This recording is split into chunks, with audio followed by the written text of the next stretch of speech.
Welcome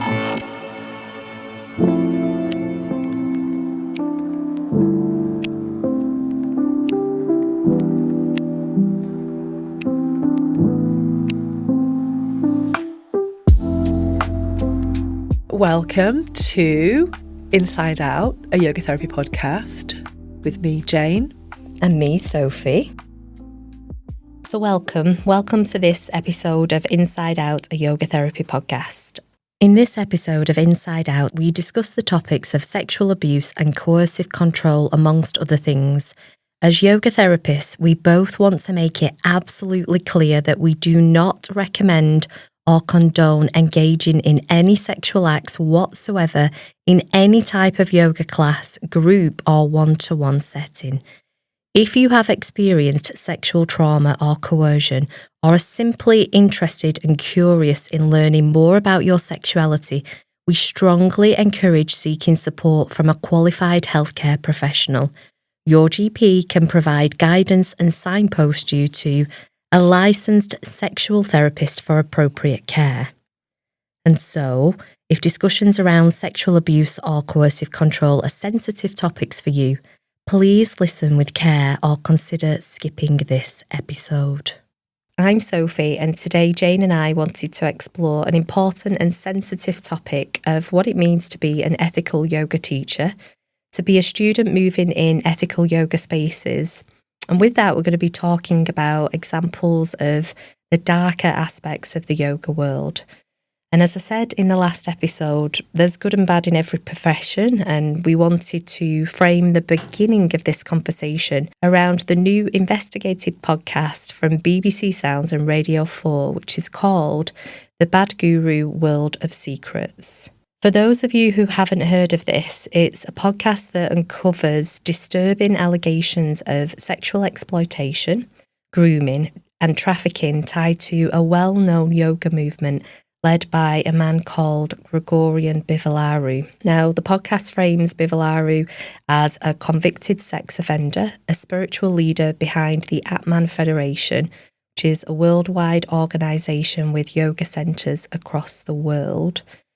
One of these centres, as the podcast explains, is Tara Yoga in London, where a former student, Miranda, very courageously and bravely shares her experience. Miranda's story spans years of involvement with these organisations and reveals how what was presented to her as a peaceful path to spiritual growth quickly spiralled into a domino effect of coercion, manipulation and abuse. After joining tantric yoga classes at this Tara Yoga Centre, she found herself entangled in hypersexualized rituals, coerced into trafficking, and deceived into believing that these experiences were essential to her spiritual development.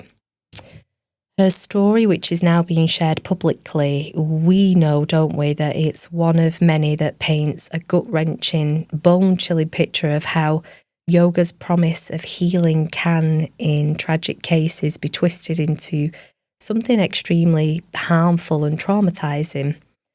Jane and I have spoken about this topic of conversation, and we both absolutely agree it's essential that we approach it with compassion and deep respect for those affected.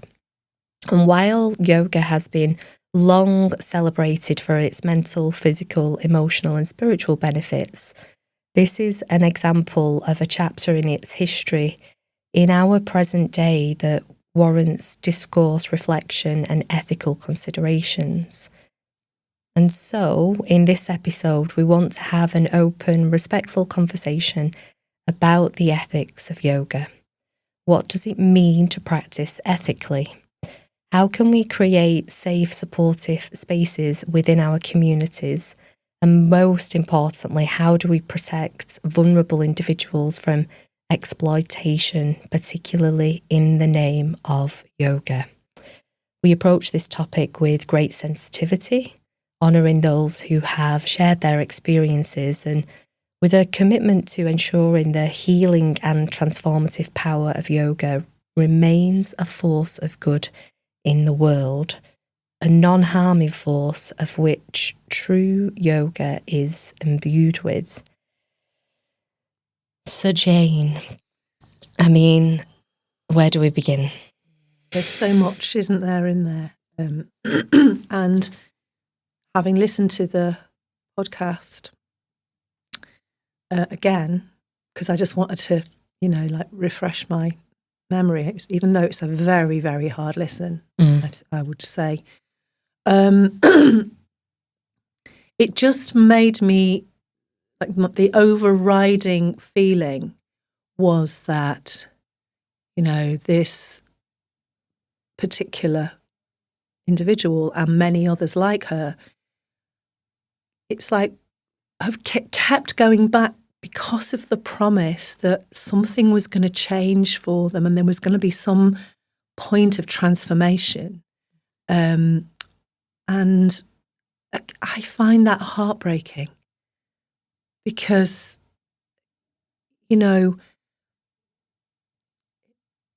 it's all based on lies.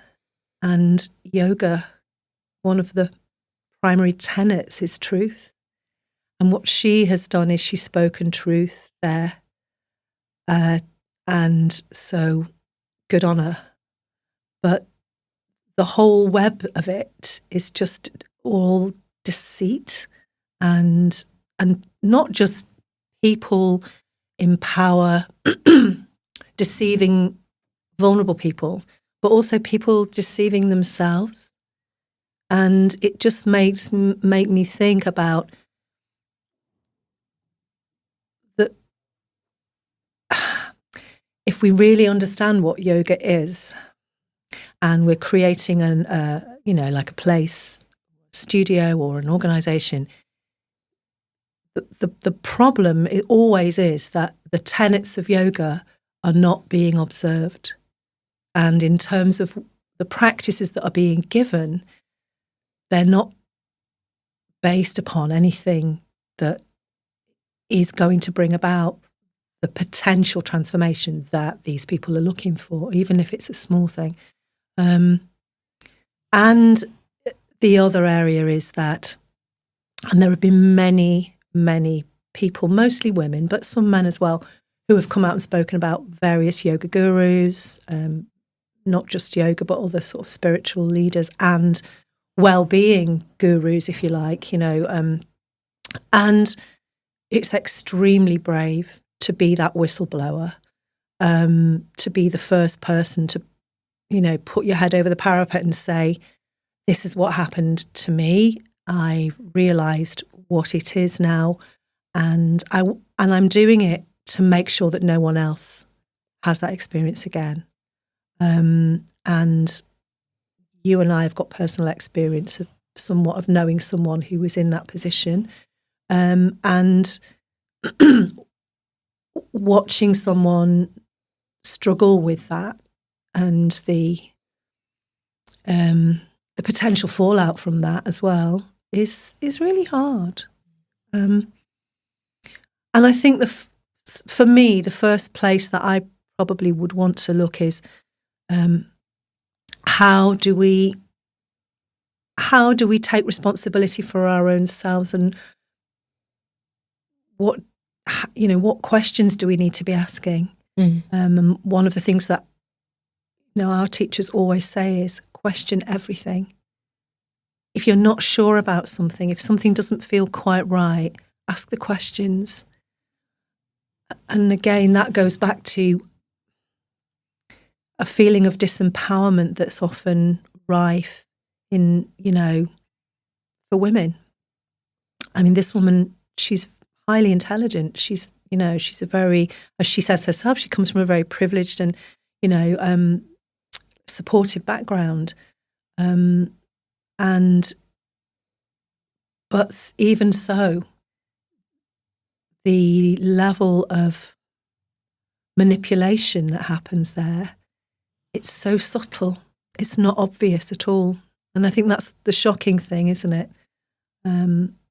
Certainly for me, I'd have sniffed out the BS straight away, but that's just, I'm made differently. And I think you probably would as well. But you never know, do you? Until you're in that situation. Firstly, it was such a hard listen. It was I had such a visceral experience listening to it. Yeah. There were times where I felt sick, and there were times where I was really emotional, nearly crying, because obviously when we listen to these stories, that level of empathy and compassion for the people that go through it is naturally going to step forwards, isn't it? And I think there's a couple of things with this idea of how do we distinguish between genuine spiritual guidance and exploitative behaviour. When you was just talking then, I was thinking about how Miranda explained that these organisations encouraged her to distance herself from her friends and family. And like you said, that's real subtle coercion, isn't it? And the thing with what we understand to be true yoga is that discourse is relevant, that sharing experiences with lots of different people to question and to critically appraise and say, is that something that feels right for me, is so vital in the path of your own spiritual guidance. And this idea that, that simple thing that just comes so freely in my head of yoga being a journey of the self, through the self, to the self. It's that thing of, well, how is it feeling for you? Is there a small voice that's saying, I don't feel comfortable here, there's something that doesn't feel quite right? But the issue with that is that we understand that, and we've experienced this ourselves, that we have a disconnect from that small voice. We can have a disconnect from how our bodies are physically feeling due to the life events and stresses that we've been through. So then when you're in a space where someone's saying, well, I'm telling you that this is how you should feel, I'm telling you that this is appropriate, I'm telling you that if you do this, you are then going to feel connected. It's that, I suppose, that desperate feeling that every human can go through to just feel that bit better in that context of then somebody who takes something that's an ancient, beautiful practice and then calls it yoga, when if you listen to that podcast, absolutely nothing about the word yoga in that podcast shouldn't even almost be in the same sentence, because it's absolutely not yoga. But it's how as a student, do you know that you're moving in an ethical space? Yeah. Yes, really well said. And I think, obviously this podcast describes a very extreme, very, very, very extreme situation. And most people are not going to find themselves in that kind of space. However, there are still well-being spaces which can be unsafe, which can be misleading. And again, it's how do we work with what we're feeling, what we're seeing? It's like it goes back to all the domains that when we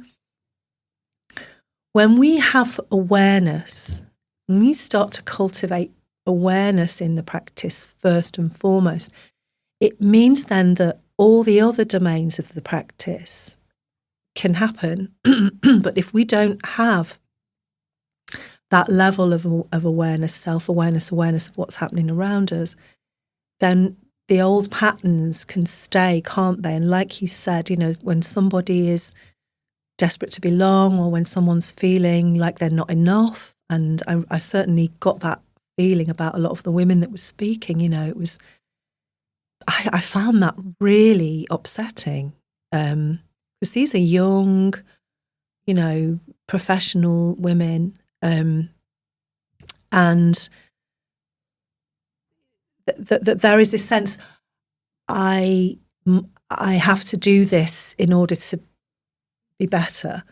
And when we're thinking about the spaces that we go into, it's like, listen, but really listen, and notice But it's, again, this is a practice, isn't it? Learning how to listen into yourself, to your own body, to your own responses. If you're not used to that, or if you are probably someone who has experienced some complex trauma or something else in life, then obviously your nervous system is primed in a very different way. And therefore, your response to certain things is going to be really quite different. But it's our responsibility, I think, as space holders, if I use that word, I know it's a bit, but, as space holders for the wellbeing community, then I think it's really for us to lead the way in creating communities and spaces that hold people, where people feel like, okay, I feel grounded here, I feel steady here, I feel like I'm being taken care of. And I wonder if, if she and the other women really felt taken care of. There was kind of like a superficiality of niceness and smiley and friendly. But there's a difference between that, isn't there, and feeling, you know what I mean? That sort of sense of really being nurtured. Yeah. And I think being held is what I'm thinking about. And the other thing that I think that just simply as a student, as a teacher, as a human, we must always have a sense of choice and invitation. And, Jane and I don't sit here, thinking that we know everything about everything. We sit here with life experience of being students and teachers. And it's that thing of, you learn over the years that the more choice you can give a student, the more choice you can give yourself, the better. And when you move in a space where there is no choice, that's the red flag. So when you listen to that podcast, of which it is an extreme example of yoga being used as an exploitative tool, what you can hear is there was no choice. It was, the whole group are doing this, so you do it. This is the steps that you need to take to spiritual transformation. There is no other way. And it's like, hang on a second.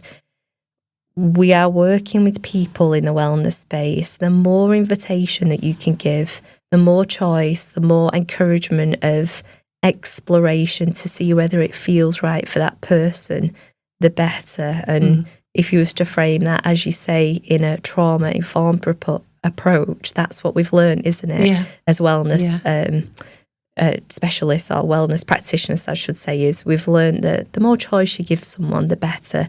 The more you can, like you say, nurture them and hold them in that decision-making and in that choice, because it's so often outsourced with people. It's like, well, I don't know, I don't trust myself. I don't know what the next step is you tell me, and you're the healer, which is such a classic one, isn't it? And then there's a conversation around people who frame themselves as healers, and how ethical is that truly and really, and where's that drive coming from? Is it coming from a place of, as we would say in yoga, ahimsa, non-violence to ourselves and others, or is it simply coming from a place of ego? Yeah, exactly. And that red flag, that if you are in a space and you are being told what to do, and it's very prescriptive, and there's no option in any space, that's just one of the red flags. And we might maybe just end, when we finish this session, just to talk about what to look out for, just generally, so that your nervous system feels tended to, that you feel like that. And yeah, you're right. It's a form of disempowerment, isn't it? In that sort of relationship, which, a teacher or someone who's giving these practices to help people to feel better needs to have boundaries, and we understand all that, but also needs to have humility, the humility to be able to listen and the humility to be able to appreciate that each individual may need a different approach, and we may need to encourage a different way to do the practices that's appropriate to that person, which is why the one-size-fits-all thing, as we know, doesn't work. But in that particular instance, it was like people were being shamed for not doing the things that they were being told to do, which again is another classic it's very sort of triggering for someone who may have already experienced that. And again, it takes you back to the sort of high school mentality as well, of that sort of, we're the ones that are doing we're the good ones because we're doing as we're told, and the guru wants us to do this. But what the guru is asking is so utterly extreme. And like for me, I would want to research my teacher and know who they are and what have they done and where have they come from, and to question what that system is before I go into it. But not everybody's the same, and that power dynamic, as we know, is massive, isn't it? In these kind of, in all of the examples of abuse in yoga, it's invariably it's about the power, the one who has the knowledge, the one who has this potential to give you liberation or enlightenment or whatever you want, whatever it is people are looking for, and they often don't really know what it is. They're just looking for an answer. Yeah, and to be honest, just anyone who calls themselves a guru, personally, I'd be suspicious of. Yeah, Number one, you've just called yourself a guru. I'm suspicious of you.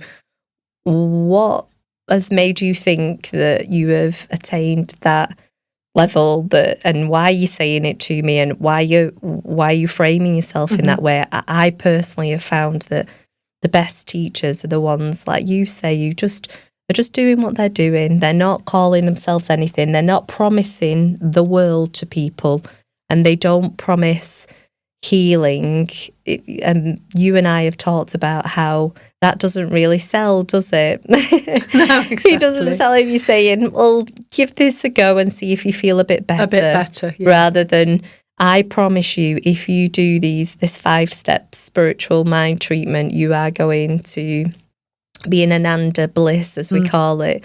But yeah, the first thing is honestly, if someone says that, I think I'm already a little bit like, my teachers have never referred to themselves like that, and they're the best teachers from my experience, and they've helped me. Yeah. So yeah, I just think there's something in that, isn't there? That how are people framing themselves? And with the Gregorian Vivalaru, he was very much there was lots of whispers of him being this particular person, and him being this guru, and him being spiritually enlightened. And the lady herself said that when she actually met him, she was shocked. She couldn't believe that it was this, 50 or 60-year-old man who had been behind this cloud of mystery, if you know what I mean, and the mysticism of him. Yeah. The reality and the expectation was two incredibly different things. Exactly. Kind of seedy. Mm-hmm. And, ironically, the word guru means to remove the darkness and to reveal the light. How ironic. Because that whole thing was shrouded in darkness. It was just darkness. And yeah, you're right. The teachers, like the Mohans, Mahanji would never want to be called a guru. That he will say people like us, referring to themselves on the same path as we are, because we're all householders, and of course they are a bit further down the road. But yeah, I'm always suspicious of somebody who makes any kind of claim. And that word healing, it's so, it always makes me cringe a bit when I hear it, because I just think, who's got the power really to do that? And,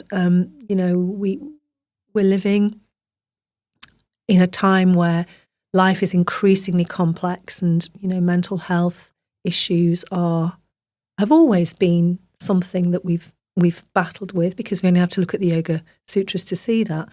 But that now the speed and the level at which we're living and the kind of intensity of everything, along with the hypersexualization that exists, which, I think that is something which has been put on yoga. And that's a whole other conversation about the sexualization, the hypersexualization of yoga and people who practice yoga. But, all these things, it's confusing. And people are conflating things which have no place to be in the same space. It does come down to power, and it comes down to, as well, money, which is a recurring theme of every time we've had a conversation, isn't it? And also I think that yoga as a practice operates currently outside of that mainstream. I think of organisations, companies, the NHS, which does have red tape. It has health and safety. Yeah. It has policies and procedures. And I've had a few debates about this over the years of, the spectrum of people feeling like that's gone too far in the extreme, and then people who feel like, the wellness space needs more regulation. And the way that I think about this is, well, if you are a true person, human, who enjoys and wants to follow the yoga path, you ultimately want what's least harming. And if you think about on that spectrum, which is least harm, it's like, well, it's to have some form of recognition that we need these policies, procedures in place. We need health and safety, because if we don't have those things, we don't have those ethical, code of ethics, then ultimately it's the risk is that you're going to cause harm, as we heard in that podcast, an extreme amount of harm. Yeah, and as you and I both know, even in the spaces where there are all those regulations and health and safety, harm can still happen. So not as much, but it can still happen. So if that's the case in those spaces, look at this totally unregulated space and how maybe much more often harm is happening than we actually even know about. These are just the people that have spoken up. There'll be many more people who are afraid to speak up. And there will also be people working within the wellness space in organisations who know that harm is happening, but don't want to lose their job or their work or their source of income. And it's something very hard to do, isn't it? To to choose ethics over having a good living. And that's what I did. I did that, and it just, you just don't feel aligned with something, and that affects how you feel about the work you're doing. And because it is so much a set of ethics or an ethical code that underpins how we live our lives, like every part of our lives, and we don't get it, like you were saying, we don't get it all right. We don't know it all. We haven't experienced every single instance of where we might bring these ethics in, but we're always doing our best to try and carry that through into everything that we're sharing. So yeah, I agree. It's a very complex idea, and I know lots of organisations have tried to bring it in, and I think it's a very unwieldy space, isn't it? And yeah, I don't know. That's a conversation to have, isn't it? Really, with all the people in the yoga business, if you like, people who are trying to work ethically. How do we safeguard ourselves, and also how do we offer? And people have actually informally done this. Offer like documents or guidelines to people, to say, okay, and there's a whole load of stuff around cult dynamics, which basically that was a cult. And, where can people find information? Where can they find resources? And, if there is someone out there who's been attending a yoga or a meditation space and feeling maybe some of the things that we've been talking about, or maybe just thinking, I'm being told to do this and I'm not sure. Where do you go to get that guidance? Yeah, absolutely. And I think there's what do we need to do now in the present time? And then it's how do we revisit as we keep saying, ancient wisdom for modern lives? And that's where the yamas and the niyamas come in. So if you've never heard of the yamas, it's this idea of moral restraints from the ancient yoga texts, and niyamas being personal observations. And these explorations in these yoga texts are asking us, how do we ensure the integrity of the practice for ourselves, for the people that are in the room with us as a community of people in that space, and how do we make sure that we bring those ethics to other people? Yeah, and they are universal ethics. They're not. It's nothing new that's in those, is it? Not do no harm, speak the truth. Make sure when you speak the truth, you do no harm. They're all interlinked, aren't they? Don't take something that is not yours. That they're all, and the way we treat ourselves as well is so important, because that plays into how then we are when we're in a space that's potentially unsafe. If we haven't taken the time to get to that place where we feel established in the self, that faster place, then it's going to be much harder for us to stand our ground or to feel the confidence to say no. So we sort of spoke informally last week, didn't we, with Matt and Eddie, about this idea of if you're in a space and somebody adjusts you inappropriately, what I did was say, no, get off. What are you doing? That takes confidence to do that. And again, it goes back to what people's experiences have been, what kind of dynamic they have around that, and if they feel that they have to comply. And again, it's massively complex. But at least if there is a sense of, well, if this is a space which is built on the tenets of yoga, go and have a look at the yamas and niyamas and see if that organisation is doing those things. Is telling the truth, is making sure that you're not coming to harm, and that and also giving the power to you.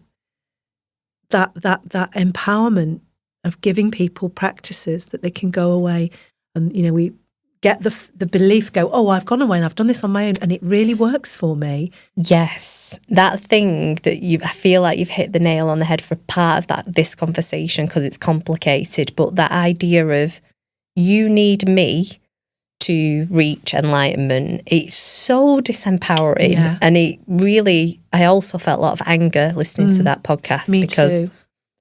We know that... Actually, I was raging at one point. Yeah. I just was really... I could feel that sort of... I was like, I'm going to switch it off for a moment and just reflect. Why am I feeling so angry? And for that reason, that very... anger is just a beautiful emotion that steps forwards and says, my boundary's been crossed. Yeah. So no wonder we were feeling angry, because so many boundaries were being crossed, listening to the journey of those individuals. Yeah. But yeah... literally a red flag is if someone is consistently telling you, you need me to feel better. I'm like, hang on one second. That's not the way that yoga works. This internal awareness practice, this ability to make sense of our lives from the way that only we know what we've been through. And in group classes and in community settings, people are arriving having lived their own life journey, their own stories, their own ability to process and deal with stress, group dynamics.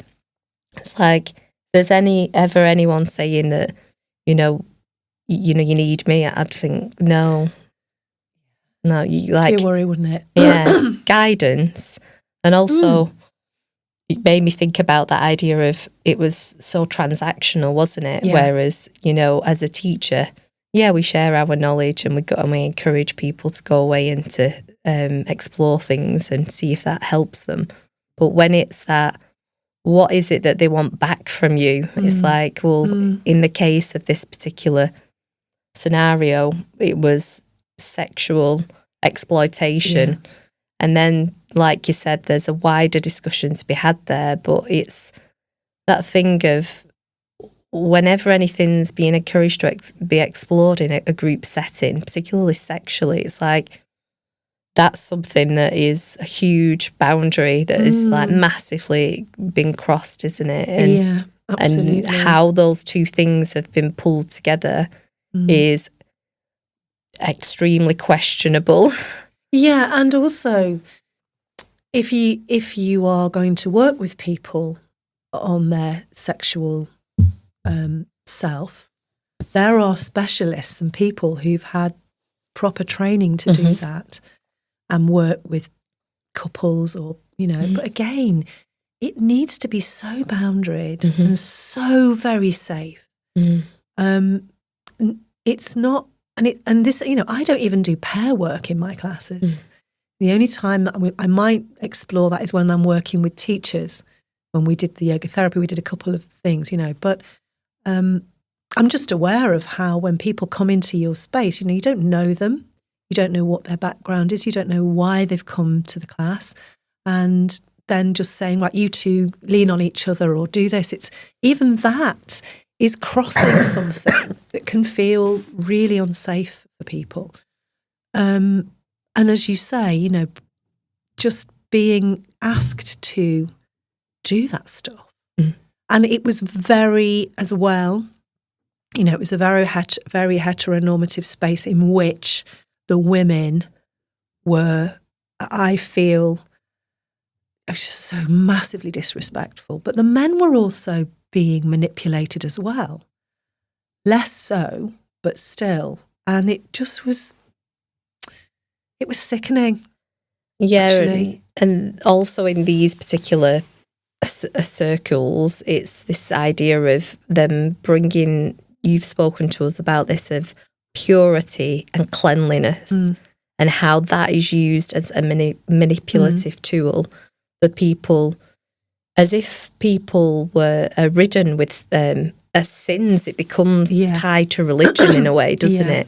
And this shame. idea that, and shame, a deep shame, either encouraged, might already have a seed of that in their existence, and then it's encouraged to grow rather than to be reduced. It's that thing of, what does it mean to, when someone tells you, if you do this practice, you'll be clean. And there was even references to the devil in that particular podcast, as in what they were exploring. Yeah, there was some sort of crossover with Christianity, wasn't there, in Romania?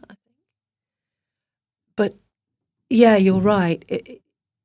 Utilising stuff, using it as a tool to do your bidding is a hallmark of all sort of cult dynamic or religious, extremism or whatever.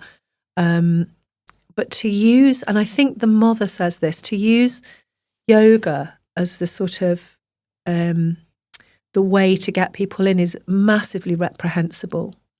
And especially for people like us who really believe in how the practice can really help people and how it can be accessible and how we can make it work to reach people who are struggling, to use it for the opposite. It's hard. And I having listened to it, the thing that I thought was, okay, what can, I thought about my teachers, and I thought about how they will always say, we just need to do this. We do this, and we offer these teachings, and we help people by doing it in the right way. And we don't, and in a way, there's a lot of people who will say, not that my teachers would say that, a lot of people say, oh, it's not my business, but it is our business. It is our business to make sure that we are guiding people. And if somebody says, I'm thinking of doing this, or I'm thinking of going here, I would always say, I would warn you not to do that, because I don't think it's safe. That's just I would feel that if I didn't do that, then it was like irresponsible of me just to let someone go ahead and try it if I know already that it's potentially harmful, or that I've actually know someone who has been harmed by it. Then yeah, it's our and then our responsibility to keep those spaces steady and safe, and as safe as it can be, because safety comes from the individual and where they are, doesn't it? And we looked at that when we did the modules on the course. But I agree with you. It's very, very hard for people going out into the wellbeing space looking for some help. And I've been to various festivals and things where I've seen many, many very vulnerable people just looking for an answer, spending money on things that are really not useful. But it's almost like, well, I might as well try this. I've tried everything else. And however, in this case, she was somebody who had a good job. She was somebody who was, didn't seem like she was desperately searching. So that speaks to the power of those kind of organisations to suck people in very, very, like we said, very subtly. So yeah, I don't know what else to say, really. Mm-hmm. Absolutely, collective responsibility is a part of being any community, isn't it? And there are so many different psychological studies that have been done on this, that thing of what it means to have a group tell you that something's normal. And part of our physiology is, as we have started to slightly touch on in these episodes, this nervous system responds to, I am feeling threatened and I am in danger. One of those responses is, well, how can I people please? Exactly. And if you're in a group setting and, somebody we know told us that they went to a festival and the teacher had said, once you're in this tent, you are in the tent, you can't leave, you have to lie down. And how awful that was for her to experience that in her body. And I just want to make that clear that a stress response is, we know that it's that you can freeze and that you can want to people please. And so part of that is knowing that the person who is in power is the one that's manipulating our natural responses and reactions to stress. And then, that's, I suppose, what they would phrase as majority influence. Most people are doing it, so I'm going to do it, which you could hear in those episodes. Then there's the other side of that, which is minority influence. It takes one. And like you're saying, this collective responsibility, it takes one voice to change some people will call it the energy in the room, some people will call it the atmosphere, however you want to think about that. But, it takes one voice to say, actually, I don't think this is right. Yeah. And I think that's something that, because of the way that you and I are wired and the way that we've lived our life and grown, it comes somewhat easier to us to say, kind of, sometimes it's just a look, isn't it? I'm not too sure that you're framing this in the right way, and I'm going to question this and I'll challenge this. And it's part of that duty of you not just doing that for yourself, you're doing that for the group, as in the people in the room to have that responsibility of safety for those around. I'm not saying that that is easy for all people, but No. I do also want to just really honour the fact that it sometimes just take one. It does take one voice to say, like, I remember once I was on a trauma-informed yoga course, and the teacher, one of the students, said that she knew this man who'd been ex-military and that he was going around doing trauma talks, and the course had been set out, and we had the syllabus of the course for that weekend.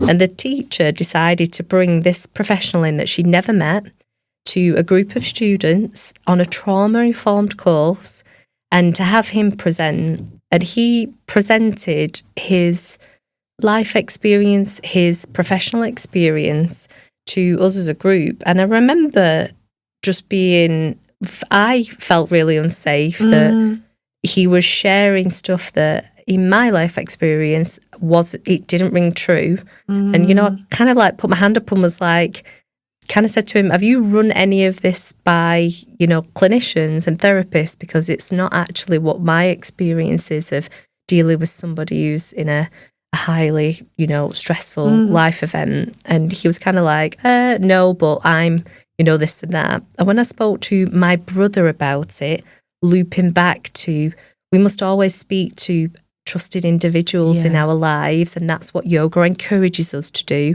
My brother does not practice yoga, but he's a trusted person to me. And I was really upset about this experience I was having on this course. We'd been sharing a lot of stuff. We'd been talking about trauma hour after hour after hour. When I ran it by my brother, he said, so you're telling me that the teacher has taken an ex-military professional and brought them into a civilian population, and then he's talking to people about trauma? He was like, that is wildly inappropriate, Sophie. And I'm telling you now, this isn't just your experience. I'm out of this, and I'm telling you that that's not right. He doesn't have any experience in the NHS. He's not a practitioner. And then in my sense of self, because I'd been to somebody who I trust and love and who trusts and loves me, felt better about that situation and was able to go back and say to the teacher, this isn't appropriate. It's not appropriate that you didn't even know what he was going to say and you've brought him in, and I'm not agreeing with what he's saying as an OT. It's not something that I've ever come across. No, exactly. And I suppose that's a simple example of... But it's a really good example though, isn't it? Because the other thing about trauma is that, as we know, we can keep revisiting something again and again if we just continue to talk about it and we don't kind of work through the whole spectrum of of approaches. But also to bring somebody in, like you say, who has clearly had his own experience, but who doesn't have, again, a safe container for it. It's not, I don't know what his background was or anything, but it doesn't sound like that. And also, if you as the person holding the space doesn't know what they're going to present, that's also, because the whole thing of predictability is a really important thing in trauma, isn't it? And if someone's highly anxious or activated, if you don't know what's going to come and then something comes out of it and it's really awful, even just listening to, definitely content warning. Don't listen to that if you think that any of these subjects may rekindle, activation and trauma, because it's very, very likely that that's what you'll feel. And and as we know, trauma sensitivity and trauma sensitive yoga has become a buzzword. It's become a way of making money. There are lots of people out there offering trainings and courses which may not be as safe, if you like, or as holding as you may need them to be if you're someone who is going into that because you've had that experience and you want to help yourself, or because you've had that experience, you feel like you've worked to a certain level and then you want to help others. It doesn't matter. I just think because of the money-making potential of everything, people just grab onto stuff and, looking around for the gimmicks. I mean, it's not off topic, is it? Because in terms of what's happened here, again, it's quite likely that there's people going to run workshops about how to get out of a cult or what to do if you've had abuse in yoga or whatever. But again, who's holding that, and what is their intention? You've always got to ask yourself, why? Why do I need to do that? Can I be more useful in another way? Can I be more useful just being someone who is running, as you say, choice-led, curiosity-built practices that make it possible for everybody to access some of these practices. I'm feeling right now like I almost want to sit down with a group of people and just think about, well, what are the things we could do to guide people? When you're looking for something, what is ethical? What would be a good sign? If you know what I mean, if you go to a class and someone's saying something and you're not sure, what is it that might be something to keep an eye out for? Absolutely. And you mentioned earlier, maybe we could finish this episode of thinking about what are the steps that teachers or students can take to cultivate and maintain ethical spaces and communities. How can we ensure that people feel safe to speak out if they do witness something? Yeah. I mean, I suppose if you're thinking about it from a person attending an event, the first thing is question everything. I don't mean question everything just to be awkward, but question everything and anything that you're not sure about. Don't be afraid to put your hand up and ask the question. It's all right to be the little boy in the Emperor's New Clothes.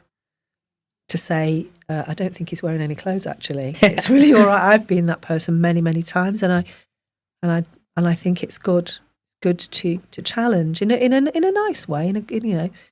And there's challenging externally, isn't there? Putting the hand up and speaking out, which is a great tool. And then there's also that challenge internally.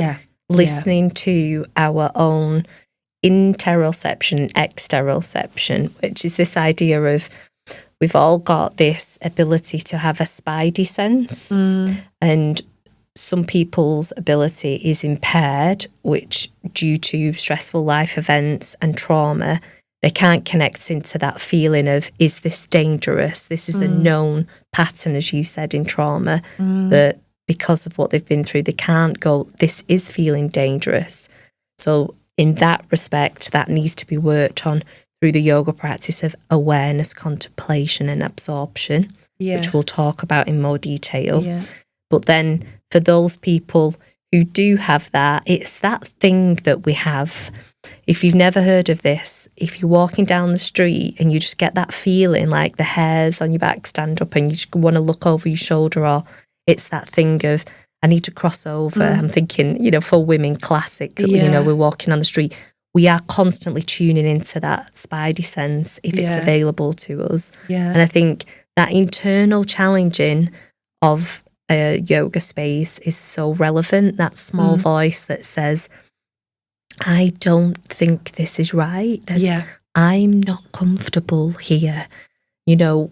Always listen to that small voice, give it a microphone, I always say, and let it speak its truth. Don't feel that you have to be so led by other people, and even the mind's agenda is one thing. Well, you might even be thinking, I'm not going to lie, I think I thought on that trauma-informed course, well, you've paid for this, Sophie. You've paid for this. You need to go back to that space and finish that course, even though, etc., etc. Yeah. But that thing of the mind having one agenda, but the body having that felt sense of something in your tummy, or your heart might be beating quicker. It's that thing of, can you really honour your experience? And one, leave if you need to, leave, and then discuss it with your mentor. Because I remember I definitely rang Marilyn about that course. I was really struggling with it. So spoke to my brother, spoke to Marilyn, spoke to all my trusted people. I was going to say, speaking to, always keeping your trusted people around you and speaking to them in any situation where you feel like that is so important, because it goes back to what we were saying about them trying to keep you up.